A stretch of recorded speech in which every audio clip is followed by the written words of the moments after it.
ஆமாம், வீடியோடைய டாபிக் என்ன? ஒரு எக்ஸாம்பிள் நம்ம பார்க்கலாமா?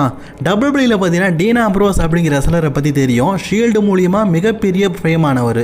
ஆனால் ஆரம்ப காலத்தில் இவர் இதே ஃபேமில் தான் வந்தாரா கேட்டிங்கன்னா கண்டிப்பாக கிடையாது. நம்ம பல வருடங்கள் பின்னாடி போகணும். 2005 அந்த டைமில் போகணும். அந்த நேரத்திலே ஒரு ஜான் மாக்ஸ்லி அப்படிங்கிற பேரில் தான் முதல்ல சண்டை போட்டிருக்காரு.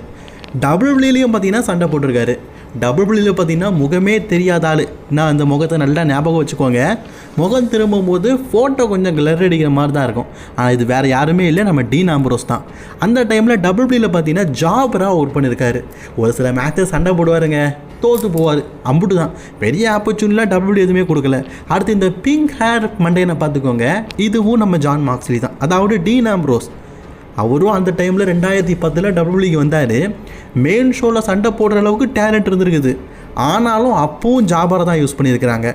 இதுக்கும் மேலே தி அண்டர்டேக்கர் இருக்கார்ல, அண்டர்டேக்கருக்கு விளக்கு பிடிக்கிறதுக்கு சில பேர் இருப்பாங்க. அப்படி விளக்கு பிடிச்சதில் ஒருத்தர் ஜான் மாக்ஸ்லி. அதான் நம்ம டீன் ஆம்ப்ரோஸ். இப்படி பாடுபட்டு கஷ்டப்பட்டு அதுக்கப்புறமா பார்த்தீங்கன்னா அண்டர்டேக்கர் கூடயே ஒரு காலத்தில் மோதிருக்காருன்னா எவ்வளோ பெரிய திறமைசாலி. அதை விட்டுதலைங்க. இந்த பிங்க் மண்டையன் இருக்காம்ல நம்ம ஜான் மாக்ஸ்லி. அதுக்கப்புறமா பார்த்தீங்கன்னா டபிள்யூடபிள்யூல டீன் ஆம்ப்ரோஸ் அப்படிங்கிற பேரில் வந்து டீன் ஆம்ப்ரோஸ் NXTயில் ஒரு பிளேயர் ஆகி ஷீல்டு அப்படிங்கிற டீமில் ஜாயின் பண்ணி அதுக்கப்புறமா லூனிட்டிக் ஃப்ரெண்ட் ஆகி டபிள்யூடபிள்யூ சாம்பியன் ஆகி டபிள்யூடபிள்யூ விட்டு AEW ரெஸ்லிங் கம்பெனிக்கு போய் இப்போது மிகப்பெரிய பிளேயராக இருக்கார். 2022 ரோமனை விட அதிகமாக ரெஸ்லிங் இண்டஸ்ட்ரியில் சம்பளம் வாங்கின ரெஸ்லர் அப்படிங்கிற பேரும் இருந்தது. எஸ், AEWடைய மல்டிபிள் டேலண்டட் ரெஸ்லரில் இவரும் ஒருத்தர். AEWடைய ஃபேஸ் ஆஃப் தி கம்பெனியாகவும் இருக்கார் ஜான் மாக்ஸ்லி. இப்போ உங்களுக்கு புரிஞ்சிருக்கும், டபிள்யூபியில் குப்பை மாதிரி இருந்த ரெஸ்லர்ஸ் பிற்காலத்தில் டபிள்யூபியே ஆண்டிருக்கிறாங்க. அப்படிப்பட்ட ரெஸ்லர்ஸை பற்றி தான் இன்றைக்கி நம்ம டாப்பிக்காக பார்க்க போகிறோம். வீடியோ கண்டிப்பாக இன்ட்ரெஸ்டிங்காக இருக்கும். சரி, வாங்க வீடியோக்குள்ளே போகலாம். மறக்காம சேனலுக்கு ஃபஸ்ட் டைம் வந்துக்கோங்க, சப்ஸ்கிரைப் பண்ணிக்கோங்க. பெல் ஐக்கனை கிளிக் பண்ண முடியுமா? தினமும் ரெஸ்லிங் செய்யல தமிழ் மொழியில் தெரிஞ்சுக்கோங்க. வாங்க நண்பா, வீடியோக்குள்ளே போகலாம். அடுத்தது டென் ஜில்லிஞ்சர். நீங்கள் பார்க்குறீங்களே, ஷான் மைக்கேல் கிட்ட பேசிகிட்டு இருக்காருல, இவர் தான். இவர் ரெஸ்லரா? நான் பார்த்தது இல்லையா அப்படின்னு நிறைய பேர் கேட்பீங்க. 2017 காலகட்டத்தில் டபிள்யூடபிள்யூ சண்டை போகிறவர் தாங்க இந்த டென் ஜில்லிஞ்சர். இவர் ஸ்மாக் டவுன் பிராண்டில் இருந்தார். அதுக்கப்புறமா ரிலீஸ் பண்ணாங்கல்ல, அதுக்கப்புறமா AEWல ஷான் ஸ்பியர்ஸ் அப்படிங்கிற பேரில் சண்டை போட்டார். AEWல TNT சாம்பியனாகவும் இருந்திருக்காரு. இவருடைய திறமைகள் நல்லா இருந்ததுனால மீண்டும் NXTக்கு 2023ஆம் ஆண்டு வந்தார். NXTயில் பார்த்தீங்கன்னா நார்த் அமெரிக்கன் சாம்பியன்ஷிப்பையும் வெற்றி பெற்றிருக்காரு அப்படிங்கிறது குறிப்பிடத்தகுந்த விஷயம்.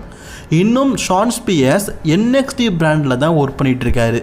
ஆரம்பத்தில் எப்படி இருந்து இப்போ எப்படி மாறியிருக்காரு பார்த்தீங்களா? இந்த லெவலுக்கு வர்றதுக்கு அவருக்கு 17 வருஷம் ஆகிருக்குது. ஏன்னா ஷான் மைக்கேல் எப்போ உள்ள ரெஸ்லர், அப்போ இருந்தே ஒர்க் பண்ணுறாருன்னா பாருங்கள்.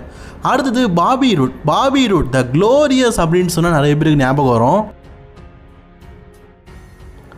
அவரும் ஆரம்ப காலத்தில் பார்த்தீங்கன்னா தடுமாறி தான் மெயின் ராஸ்டருக்கு வந்திருக்காரு.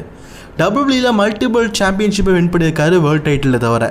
அப்படிப்பட்ட பாபி ரூட் டபிள்யூடபிள்யூ வரதுக்கு முன்னாடியே டபிள்யூல எக்கச்சக்க டைம் பார்த்தீங்கன்னா அப்பியரன்ஸ் பண்ணியிருக்காரு. த பாபி ரூட் 1994 பார்த்தீங்கன்னா டபிள்யூல அப்பியரன்ஸ் கொடுத்துருக்காரு. 98 பார்த்தீங்கன்னா செக்யூரிட்டி கார்டாக வந்திருக்காரு. உண்மையிலேயே ஆச்சரியமாக இருக்குல்ல. அதுக்கப்புறம் தான் டபிள்யூடபிள்யூ பார்த்தீங்கன்னா ட்ரைனிங் எடுத்து, அதாவது டபிள்யூடபிள்யூல முதல்ல ஒரு இண்டிபெண்ட் ரெஸ்லராக வந்து அதுக்கப்புறமா ட்ரைனிங் எடுத்து டபிள்யூடபிள்யூ பக்கம் வந்து 2016 தான் NXTக்கே வந்து அங்கே சாம்பியன் ஆகி அதுக்கப்புறமா 2017 மெயின் ராஸ்டருக்கு வந்தார்.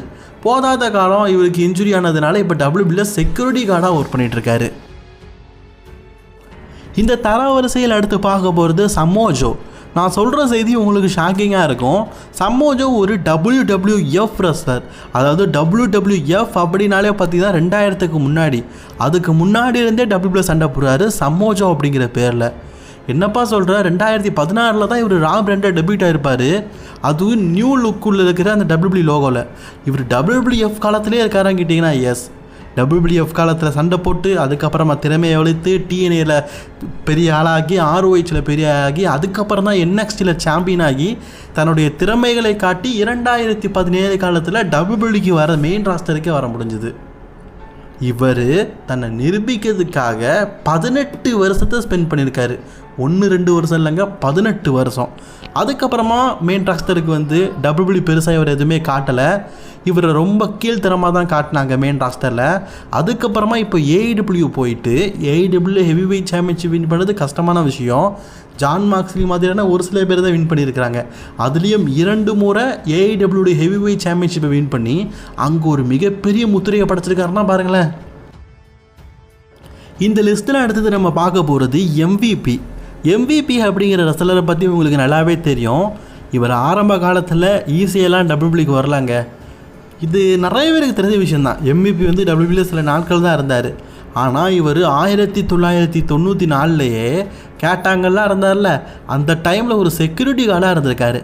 WWEல பார்த்தீங்கன்னா எப்போ இந்த ஜாபர் ரெஸ்லர்ஸ்னு சொல்லுவோம்ல, அடி வாங்கிறதுக்கு, அப்படிப்பட்ட ரெஸ்லராக ஏதாவது செக்யூரிட்டி கார்டு, இந்த போலீஸ் வேஷம் போடுறதுக்கு அந்த மாதிரி நேரங்களில் வந்திருக்காரு. இந்த கேட்டாங்கல் அந்த நேரத்தில் ஒலிம்பிக்கில் விளையாடி தங்க மண்டலம்லாம் வாங்கினார்ல, அதை பாதுகாக்கிற போலீஸ் அதிகாரியாகவும் WWEல வந்திருக்காரு. அதுக்கப்புறமா இவர் பார்த்திங்கன்னா ட்ரைனிங்லாம் எடுத்து இந்த ஒரு மாடர்ன் எராவுடைய நியூ லுக்கில் கிட்டத்தட்ட இவரோட லுக் பேஸ் நல்லாயிருக்கும். MVP பண்ணுற ரேப்பெல்லாம் நல்லாயிருக்கும். அதுக்கப்புறம் தான் MVP WWEல 3 சாம்பியன்ஷிப்பை ஒரே நேரத்தில் வச்சுக்கிற ஒரு ரெஸ்லராக ஆனார். அதுக்கப்புறமா WWEயோட சண்டை போட்டு வெளியே வந்தார். திருப்பியும் WWEக்கு வந்ததெல்லாம் பெரிய கதை. இவர் ஒரு தன்னை நிரூபிக்கிறதுக்காக 7 வருஷத்தை ஸ்பெண்ட் பண்ணியிருக்காரு. அடுத்தது எஸ் இந்த வார்த்தையை சொன்னால் நிறைய பேருக்கு டேனியல் பிரையனோட பேர் தான் ஞாபகம் வரும். ரெசல்மேனியாவே எசமேனியாவை மாற்றினவர். அப்படிப்பட்ட டேனியல் பிரையன் ஆரம்ப காலத்தில் பார்த்தீங்கன்னா ராபர்ட் ரூட் மாதிரி தான் WWEக்கு வந்திருக்காரு. இவருடைய ஸ்டார்டிங் WWE பேர் என்ன தெரியுமா? பிரையன் டேனியல்சன். இந்த பேரில் தானே இப்போ AEWல சண்டை போட்டுருக்காரு. எஸ், அதே பேரில் தான் முதல்ல WWE வந்திருக்காரு. இவருக்கு பிடிச்ச பேர் பிரையன் டேனியல்சன் தாங்க. WWE கூப்பிட்ற நேரத்தில் இந்த ஜாபர்னு சொல்லுவோம்ல, அந்த மாதிரி தான் சண்டை போட்டுட்டு போயிருக்காரு. இவர் வந்த காலம் எப்போ தெரியுமா? 1990. அந்த நேரத்தில் காலேஜெலாம் முடிச்சுட்டு அப்போ தான் ரெஸ்லிங் ட்ரைனிங் எடுத்துகிட்டு இருக்காரு. அப்போவே WWEக்கு வந்து சண்டை போடுறதுக்கு ட்ரை பண்ணியிருக்காரு. ஆனால் WWE பற்றினா அந்த அளவுக்குலாம் வாய்ப்பு கொடுக்கறதுல ஜாபராக தான் யூஸ் பண்ணாங்க. அதுக்கப்புறமா NXTக்கு வந்து தன்னை வளர்த்துக்கிட்டு பெரிய ஆளாகி WWE ஹெவி வெயிட் சாம்பியன்ஷிப்பை ரெசல்மேனியாவில் வின் பண்ணுற அளவுக்கு அவ்வளோ பெரிய ஆளாக இருக்கிறாரு. டேனியல் பிரையன் WWEல ரிங்கில் சண்டை போடுறதுக்கே கிட்டத்தட்ட 9 வருஷம் ஸ்பெண்ட் பண்ணியிருக்காரு. அதுக்கு அடுத்தபடியாக ஜானி கார்கானோ. இவரை நிறைய பேருக்கு தெரியும், DOI டீமில் இருந்தார். இவர் 2006லேயே பார்த்தீங்கன்னா WWEக்கு வந்து சில மேட்சஸில் சண்டை போட்டிருக்காரு. ஒரு ஜாபராக இருந்திருக்காரு. என்னப்பா சொல்கிற, இப்போ தான் 2020க்கு அப்புறமா நாங்கள் மெயின் ஷோவில் பார்க்குறோம், அதுவும் DOI டீம்னா? அப்படி இல்லை. ஆரம்பத்தில் பார்த்தீங்கன்னா நான் MVP சொன்னோம்ல, செக்யூரிட்டி கார்டெல்லாம் இருந்திருக்காருன்னு.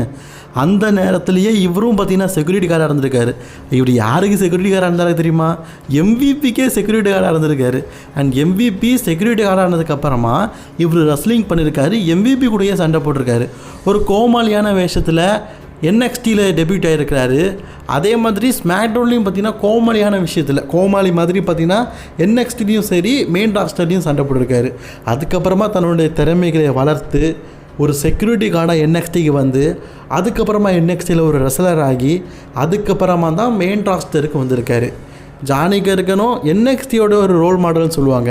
அதாவது எப்படிப்பட்டவர்னா NXTல இவர் தான் பார்த்தீங்கன்னா நிறைய டைட்டில் வின் பண்ணியிருக்காரு. இன்னொரு விஷயம் தெரியுமா? இவர் WWE சாம்பியனையே வீழ்த்தியிருக்காரு.